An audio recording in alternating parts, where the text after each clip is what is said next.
வணக்கம். திசைகளின் 5 மணி செய்திகள். தைப்பூச காவடியாட்டத்தை ஏளனப்படுத்துவதா? எரா FM வானொலியின் 3 அறிவிப்பாளர்கள் இடைநீக்கம். தைப்பூச காவடியாட்டத்தை ஏளனப்படுத்தும் வகையில் எரா FM மலாய் வானொலி அலைவரிசை சமூக ஊடகங்களில் பகிர்ந்து கொண்ட சர்ச்சைக்குரிய காணொலி தொடர்பில் பரவலான கண்டன கணைகள் எழுந்ததைத் தொடர்ந்து அந்த வானொலியின் 3 அறிவிப்பாளர்கள் இன்று இடைநீக்கம் செய்யப்பட்டுள்ளனர்.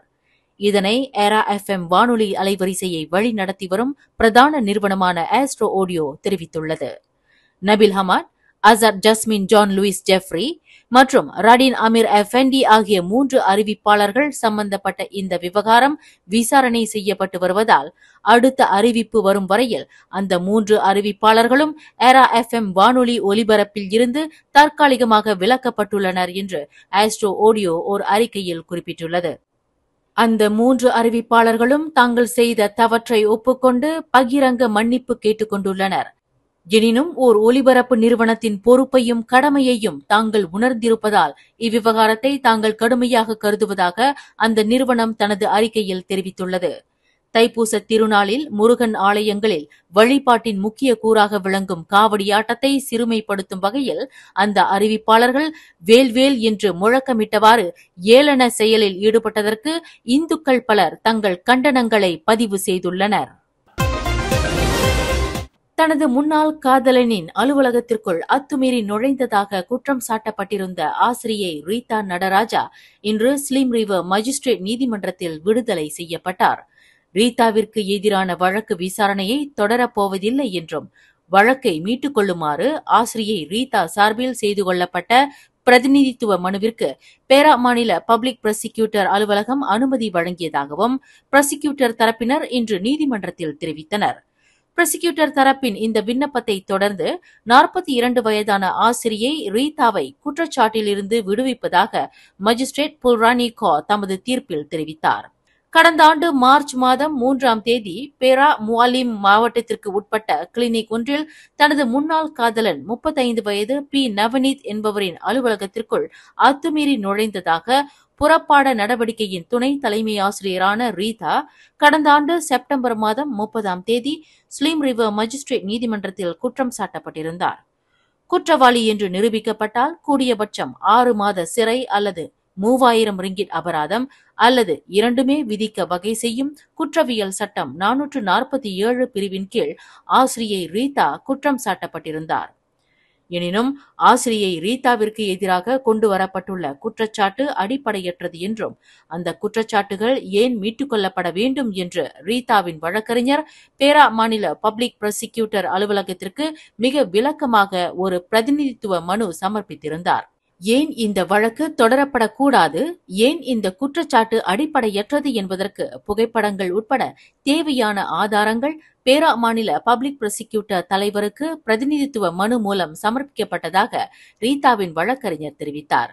வழக்கு விசாரணையை செவிமடுத்த மஜிஸ்ட்ரேட் புல்ரானி கோ ரீதாவை வழக்கில் இருந்து விடுவிக்க அனுமதி அளித்தார்.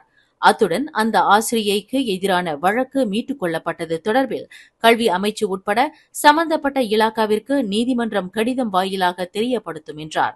ரீதாவின் வழக்கு மீட்டுக் கொள்ளப்பட்டது தொடர்பில் பேரா மாநில பப்ளிக் ப்ராசிக்யூட்டர் அலுவலகத்திற்கு நன்றி தெரிவித்துக் கொள்வதாக அந்த ஆசிரியையின் வழக்கறிஞர் தெரிவித்தார். 20,000 ரிங்கிட் லஞ்சம் பெற்றதாக கூறி மலேசிய ஊழல் தடுப்பு ஆணையமான SPRM-இனால் கைது செய்யப்பட்ட மலேசிய கினி நிருபர் பி நந்தகுமார் 4 நாள் தடுப்பு காவலுக்கு பிறகு இன்று செவ்வாய்க்கிழமை ஜாமீனில் விடுவிக்கப்பட்டார். ஷாலாமில் உள்ள ஹோட்டல் ஒன்றில் அந்நிய தொழிலாளர் முகவரிடம் இருந்து 20,000 ரிங்கிட் லஞ்சம் பெற்றதாக கடந்த வாரம் வெள்ளிக்கிழமை கைது செய்யப்பட்டு தடுப்பு காவலில் வைக்கப்பட்ட நந்தகுமார் இன்று பிற்பகல் 3 மணிக்கு பூத்ராஜயாவில் உள்ள SPRM தலைமை அலுவலகத்தில் இருந்து விடுவிக்கப்பட்டார்.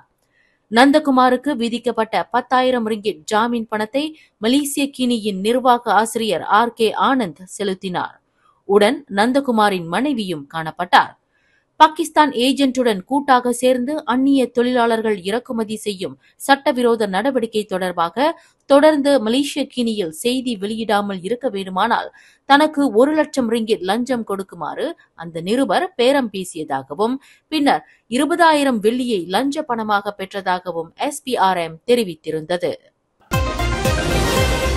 கிழக்கு கரை மாநிலங்களுக்கான பேருந்து மற்றும் ரயில் போக்குவரத்து சேவையை கோலாலம்பூருடன் இணைக்கும் கோம்பா ஒருங்கிணைந்த போக்குவரத்து முனையமான TBG அடுத்த வாரம் மார்ச் 15ஆம் தேதி சனிக்கிழமை திறக்கப்படும் என்று எதிர்பார்க்கப்படுவதாக போக்குவரத்து அமைச்சர் ஆந்தனி லோக் தெரிவித்தார். எனினும் ஆக கடைசியாக நடைபெறும் பரீட்சார்த்த சோதனை முடிவை அடிப்படையாக கொண்டு அந்த பிரதான போக்குவரத்து முனையத்தின் செயலாக்கம் தீர்மானிக்கப்படும் என்று அவர் குறிப்பிட்டார். ஹரிராயாவை முன்னிட்டு கிழக்கு கரை மாநிலங்களுக்கு செல்கின்றவர்கள் அந்த முனையத்தை பயன்படுத்த முடியும் என்று ஆந்தனி லோக் தெரிவித்தார். கோம்பா ஒருங்கிணைந்த போக்குவரத்து முனையத்தில் இருந்து கோலாலம்பூருக்கு LRT ரயில் சேவை கோம்பா LRT ரயில் நிலையத்தில் இருந்து தொடங்குகிறது என்பது குறிப்பிடத்தக்கது. 17th Annual Edison Awards இந்த ஆண்டிற்கான சிறந்த நடிகைக்கான வரிசையில் மஞ்சு வாரியார், சாய் பல்லவி, பார்வதி திருவுத்து, பிரியா பவானி சங்கர், அனாபேன், ஸ்ரீ கௌரி பிரியா, துஷாரா விஜயன், ஸ்வஸ்திகா. உங்களுக்கு பிடித்தமான நடிகையை தேர்ந்தெடுக்க edisonAwards.in ஓட் பண்ணுங்க. மலேசியா டிஜிட்டல் மீடியா பார்ட்னர் திசைகள் நியூஸ். ஏரா FM வானொலி நிலையத்தின் அறிவிப்பாளர்கள் தைப்பூச காவடி நடனத்தை ஏளனம் செய்து வைரலான டிக்டாக் வீடியோ தொடர்பாக தகவல் தொடர்பு அமைச்சர் ஃபமி ஃபட்சில் உடனடி நடவடிக்கை எடுத்ததற்கு பத்து MPயும் மித்ரா தலைவருமான P. பிரபாகரன் தனது நன்றியை தெரிவித்துக் கொண்டார். இருப்பினும் இந்த சம்பவம் கலாச்சார உணர்வின்மை தொடர்பான ஒரு ஆழமான பிரச்சனையை எடுத்துக் காட்டுகிறது. மேலும் இதுபோன்ற மரியாதை குறைவான செயல்கள் மீண்டும் நிகழாமல் இருப்பது உறுதி செய்யப்பட வேண்டும் என்று பிரபாகரன் வலியுறுத்தினார். காவடி நடனம் என்பது தைப்பூசம் போன்ற சமய விழாக்களில் இறைவன் முருகனை வழிபடும் பக்தர்களால் செலுத்தப்படும் நேர்த்திக் கடனாகும். இது ஒரு கலாச்சார நடைமுறை மட்டுமல்ல, மாறாக பக்தி நெறியின் உள்ளார்ந்த தெய்வ அம்சத்தின் ஓர் ஆழமான வெளிப்பாடாகும். இதனை இவ்வாறு ஏளனம் செய்து அற்பமாக்குவது இந்து சமூகத்திற்கு மட்டுமல்ல, நமது நாட்டின் பன்முக கலாச்சார கூறுகளை மீறுவதற்கு ஒப்பாகும் என்று பிரபாகரன் சுட்டிக்காட்டினார். இந்த ஏளன செயலில் ஈடுபட்ட அறிவிப்பாளர்கள் தங்களின் செயலுக்காக மன்னிப்பு கேட்டுள்ளனர். ஆனால் மன்னிப்பு மட்டும் தீர்வாகாது. மாறாக இதில் சம்பந்தப்பட்டவர்களுக்கு எதிராக சட்டம் பாய வேண்டும், உரிய நடவடிக்கை எடுக்கப்பட வேண்டும். சமயம் சார்ந்த விவகாரங்களில் இதுபோன்ற செயல்கள் ஒரு சிறு தவறு என்று எந்த ஒரு மதத்தினரும் சகித்துக் கொள்ள மாட்டார்கள்.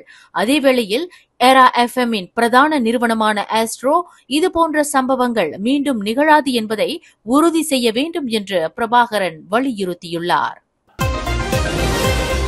தனது அண்டை வீட்டுக்காரரின் மகளான 13 வயது சிறுமியுடன் பாலியல் தொடர்பு வைத்திருந்த குற்றத்திற்காக 36 வயது மாது ஒருவருக்கு புத்ராஜயா செஷன்ஸ் நீதிமன்றம் இன்று 10 ஆண்டு சிறை தண்டனை விதித்தது. இவ்வழக்கில் எதிர்த்தரப்பினர் நியாயமான சந்தேகங்களை எழுப்புவதில் தோல்வி கண்டதை தொடர்ந்து குற்றம் சாட்டப்பட்ட மாதுவிற்கு எதிரான தண்டனையை உறுதி செய்வதாக நீதிபதி டத்தின் M. குணசுந்தரி தமது தீர்ப்பில் தெரிவித்தார். கடை ஒன்றில் கேஷராக வேலை செய்து வந்த அந்த மாது தமது தண்டனை காலத்தின் போது அவருக்கு நல்லுறைகள் வழங்கப்பட வேண்டும் என்று நீதிபதி குணசுந்தரி உத்தரவிட்டார். சம்பந்தப்பட்ட மாது கடந்த 2023ஆம் ஆண்டு மே 26ஆம் தேதி மாலை 5 மணியளவில் புட்டாலிங்ஜயா டமன்சரா பெஸ்தாரியில் உள்ள தனது வீட்டில் அந்த 13 வயது சிறுமியுடன் பாலியல் தொடர்பில் ஈடுபட்டதாக குற்றச்சாட்டில் தெரிவிக்கப்பட்டது. மேலும் செய்திகளை தெரிந்து கொள்ள கீழே இருக்கும் பெல் பட்டனை அழுத்துங்கள். உங்கள் மகிழ்ச்சியை வெளிப்படுத்த லைக் மற்றும் ஷேர் செய்யுங்கள். தொடர்ந்து திசைகளோடு இணைந்திருக்க சப்ஸ்கிரைப் செய்யுங்கள்.